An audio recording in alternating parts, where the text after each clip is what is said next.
Seattle photographer just returned from getting a first-hand look at life within the Palestinian territory. He was there as part of an organization working with Palestinians in an effort to bring calm and peace to a troubled region. Please welcome Weldon Nisly. It's so good to meet you. Thank you. How did you, now you went to Hebron. Yes. How did this all get going? Well, the background is I spent 4 decades as a Mennonite pastor and in peacemaking in congregational context, the last almost half of that time here in Seattle at Seattle Mennonite Church, and have worked with Christian peacemaker teams off and on since it was founded in the mid-'80s. And now in retirement, it gives me more opportunity to spend this time on teams. So I spend 4 months a year now in Iraq and Palestine, and just spent September, October in Hebron with the Palestine team. Well, that's just so inspiring to see somebody use their retirement in their passion and their expertise and to have time to do that. How long were you there and what did you do while you were there? I was there for September until the beginning of September till late October. I joined a team that's already there. We have those who are there for almost full time, and some of us are there for a few months a year, and that includes me. And what are the activities? We work where our mantra is what we call building partnerships to transform violence and oppression. So we work in situations where local people committed to peacemaking, to nonviolence, want international support and help, and invite us, ask us to come and join them in this work. So we work very closely with human rights local groups. So here we are with Palestinians. We are monitoring, doing a lot of monitoring of checkpoints. We're in Old City, inner city Hebron, which is essentially the most occupied place in the West Bank. And in that old city, there are at least a couple dozen checkpoints. And so one of the main things every school morning, which is their school mornings are Sunday morning to Thursday morning, because the holy day is on Friday, is we are at the checkpoints from 7 to 8, monitoring, photographing, and seeing all these children who have to come through checkpoints to get to school.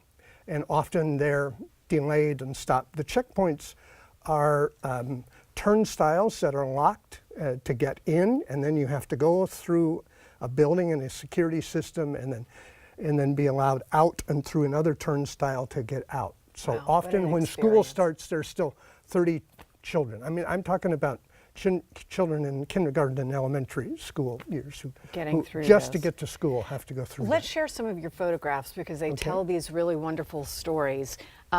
Talk to us a bit about what we're seeing here. This is one of our partner groups, a human rights group in Hebron, and they were having a nonviolent march into the old city in the center of what is called Vegetable Street. It's a street where all the vegetable markets are, and coming down the street there, and then they are confronted by soldiers. This picture is actually children, mostly under 10, about 100 children who had this sort of Palestinian march and calling for the end of the occupation here. There's a locked gate, or sometimes it's locked, sometimes it's open. Many of them live up behind there, but they have to come to this side to get to school. And so one day after school, they had this event. We're usually around both photographing and talking with them and seeing that, especially in case there's an incident where they are confronted by soldiers or sometimes arrested, detained, and so on. Children as young as 7 years old are arrested and detained. We've seen more than enough of that in the time there. What is this? This is, we work in South Hebron Hills in the Bedouin communities. This is a Bedouin community where a very large settler community, which is Israeli Jewish members have grown up around them and keep encroaching on them and cutting into their land, and then help getting court orders. Right now there are court orders for that one to destroy some of their very, very modest homes, which are either tent or tin and so on, and bulldozers come in and destroy them. This is at the Ibrahimi Mosque in central Hebron, which is the main mosque. There are 3 checkpoints to get to the mosque. One has to go through at least one of the 3 checkpoints. And then to even enter the mosque, you go through this security system.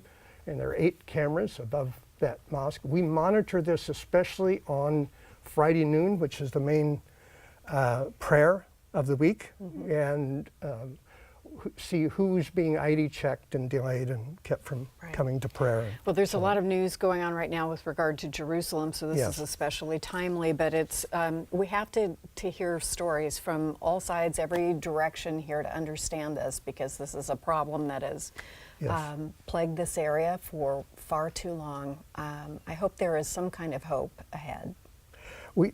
I just wrote an article called Hope Under Occupation, which will be published in January, where it's a place where it's very easy to feel hopeless. Yeah. But we gain hope with our Palestinian partners and people who are pretty amazing people, especially those who run the markets and so on, right in the midst of this, and who talk carry about on somehow. What we hear over and over is a welcome to us, a gratitude to us for being present as an international presence so they don't feel as abandoned in the world, and then a reflection back to us and saying they know very well that the answer to this severe oppression is human rights for everyone, is peace for everyone. It is not. You're an amazing man. Thank you very much. I have to stop you there, but we'll connect to your article. We'll be right back. Thank you so much.